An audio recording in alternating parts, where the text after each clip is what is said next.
Thanks for tuning into this Study Abroad Special Topics discussion. I'm Dr. Suzanne Willever, Associate Director for Education Abroad and Overseas Campuses at Temple University. I'm so pleased to be joined today by the Director of Temple Sustainability Office, Rebecca Collins, to discuss a topic that's at the forefront of all of our minds today: sustainable study abroad. We know that travel has a negative impact on climate change, especially the carbon footprint of air travel. At the same time, international education is essential to fostering global citizens, to developing intercultural understanding and humility, and global solutions to global challenges. We saw this at the forefront during this global pandemic. So you might be wondering, how do we resolve this seeming paradox? In this session, you'll talk about how complementary these goals can actually be. We're going to talk about Temple's Climate Action Plan, the impact of travel on climate change, the benefits of tourism, and what actions you can take as a student to travel more sustainably in ways that can actually enhance your study abroad experience. First, welcome, Rebecca. Thanks so much for being here. Would you please tell us a little bit about yourself and your role at Temple, as well as Temple's Climate Action Plan? Thanks, Suzanne, so much for having me. As the Director of Sustainability at Temple University, I have the pleasure of collaborating with students, faculty, and staff to devise solutions and adaptations to climate change. Additionally, I work with a variety of different campus partners to achieve Temple's 2050 carbon neutrality commitment. Our roadmap to carbon neutrality at Temple is outlined in the Climate Action Plan, which includes goals in 5 different categories. Those categories are academics and research, culture, design, energy, and operations. The most difficult and yet important set of goals are really focused on culture, shifting the culture of individuals to consider and ultimately to act on climate. So that's one of the reasons why I'm so excited to talk to you today, because how we travel and the choices we make when we're traveling really play an important part in a just climate future for all. I think those are really important points. I'm so glad you're talking about shifting that culture, and so much of what we want to talk about today and what our initiative is about here is really changing the culture within study abroad, so we can all really be thinking about the contributions we can make toward that positive change. So given Temple's climate action goals and our students' interest in climate action, should students feel guilty about traveling? Yeah, that's something that I hear a lot. And the truth is that everything we do in life has some kind of carbon impact. So the approach that I use in traveling and really in life is not necessarily to avoid doing it, but to better understand the carbon impact of, the choices that we make, what we eat, where we live, what we buy, how we get around. And I think that by understanding that impact, that carbon impact, we can make better choices to reduce or eliminate our carbon emissions associated with travel. So one resource that I find really helpful when thinking about travel and sustainability is the Sustainable Travel International. They have this pie chart that clearly illustrates the impact of global travel.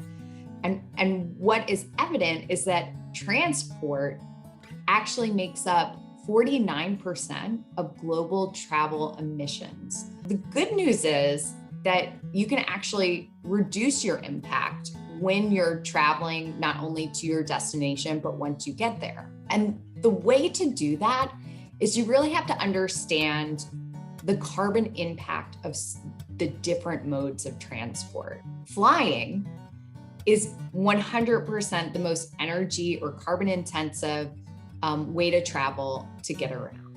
So there are certain things that you can do to actually help to reduce your impact of air flight travel when studying abroad.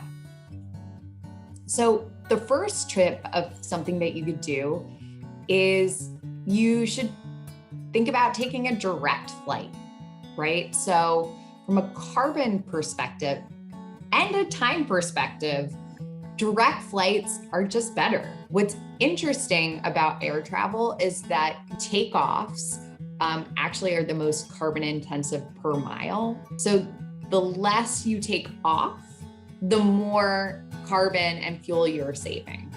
I did a little research and looked at direct flights that are offered, or direct and indirect flights that are offered from Philadelphia to Rome. So Philly to Rome direct, it takes about 8.5 hours, and it's about a little over a ton of carbon for that flight. Now, another flight that's offered is Philadelphia to Chicago to Rome. And in this example, it's taking you 12 hours, and you are, that flight pattern is responsible for almost 1.5 tons of carbon. That's a really striking example. I think it illustrates really well what our impact is, and hopefully will make us think about, often look at the sticker price and we might be saving a little bit of money, but when we think about what it's costing us in our time, as well as what it's costing the planet, it's not as appealing to go that route. So thanks for sharing that example. It's a good one. Yeah, absolutely. And I think another thing that's really interesting when you're talking about like time and air travel is that a lot of the time when we look at air travel, we're only looking at our in-air flight time, and we're not really considering the time it's taking us to get to the airport, going through security, waiting for our flight, air travel, getting through, all of those things, which I think is really important to realize, because the second thing that you can do to reduce your carbon emissions is actually skip those little puddle jumpers. A lot of the times, I know when I'm traveling in Europe, especially, airfare is so cheap. So you can get to like London to Paris in no time at all. Flight time is like 40 minutes, let's say. But what students and individuals may not realize is that it takes a lot more time, right? It's not just about the airtime. And it also, you can reduce your carbon emissions by taking, let's say, a train. There's an example that I really, really like, and it maps out flight times versus train times, cost, and also carbon emissions. So a single journey from London to Paris could cost about, in this example, 64 pounds. Like we talked about, when you're thinking about traveling time and waiting, it takes about 4 hours and 40 minutes. And it releases that flight about 59 kilograms of carbon. A train is not only less expensive, but it takes 2 hours less and reduces your carbon emissions like almost entirely. So 2 kilograms of carbon for that train ride from London to Paris. And I don't know about you, Suzanne, but when I get somewhere, I want to explore it. So having an extra 2 hours is a gift. I think that's a really good point. We often just look at the flight time and think we're saving all of that time by flying, but we remember the time it takes to go to the airport, go through security. We have to be there a certain amount of time before the flight. All of that time could be better spent enjoying a beautiful view from the train, having the flexibility to walk to the dining car, or as you mentioned, just enjoying those extra 2 hours at your destination. So those are all really great things to think about, and to know also that you can reduce your carbon footprint by that much by making that choice. That's a really significant difference. So hopefully we can all think about that the next time we book our intercountry travel abroad. Yeah, and I wanted to share this really, really cool story that I found and highlight something that's related to this concept. So France actually has plans to ban domestic flights in places where you can make the same trip by train in 2.5 hours or less. So France has wholeheartedly embraced this concept of measuring efficient travel, not just by time, but also by the environmental impacts of travel. I think this is like where we really need to get. We really need to move as a global community when we're thinking about travel and what we want our future to look like. I love that example. And I like how you pointed out, that we need to move this way as a global community. It's one of the reasons why it's so important for us to continue to study globally and connect with those from around the world so that we can solve global problems, global challenges like this.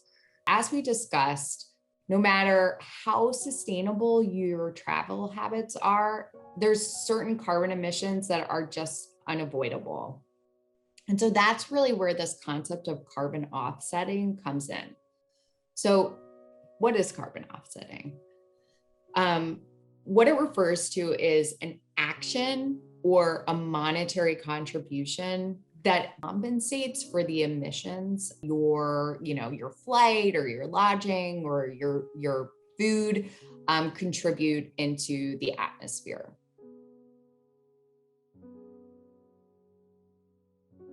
If you're interested in this concept of carbon offsetting, the first thing that I would say for you is that you need to start calculating your emissions. So a lot of the times people just calculate their flight emissions, which is a really good place to start. And there are great free online calculators that you can use. Two that I like are TerraPass and Carbon Footprint. And the second thing that I would say is do your research. So once you finish calculating your carbon impact, you want to figure out how you want to invest. Do you want to put money into something, a project? Do you want to find a project that you can actually volunteer for? What I would say is, regardless of what you choose, you just want to make sure that you're doing your research and making sure that these are vetted projects that you're contributing either time or money to. And there's a lot of really great resources like Verified Carbon Standard or the Climate Action Reserve that you can look into. And then the third thing that I would say is that make it personal, right? If you are investing time and money, and this is a good sentiment for life. If you're investing time and money, you want to make sure that you really care about the things that they align with your values. So just make it personal when you're thinking about carbon offsetting. I love these options you've given, to really start thinking about what that impact is and how you can offset it, not just by paying money to it, but potentially also by volunteering your time. And that there are options to make it personal in both of those ways. You can really do something that's meaningful to you. So Rebecca, thanks so much for sharing these really great tips. We will post links for everyone to the resources you mentioned on our website. And I want to just recap before we move on to the next section. I just want to recap our takeaways from this section. So number one, fly direct. Avoid connecting flights when possible, because takeoff especially has the greatest impact on your carbon footprint. Take less carbon intensive modes of transportation is point number two. The train, the bus, the ferry, less impactful than a flight. So choose those modes when you can. And three, invest in offsets that can also be personally meaningful to you.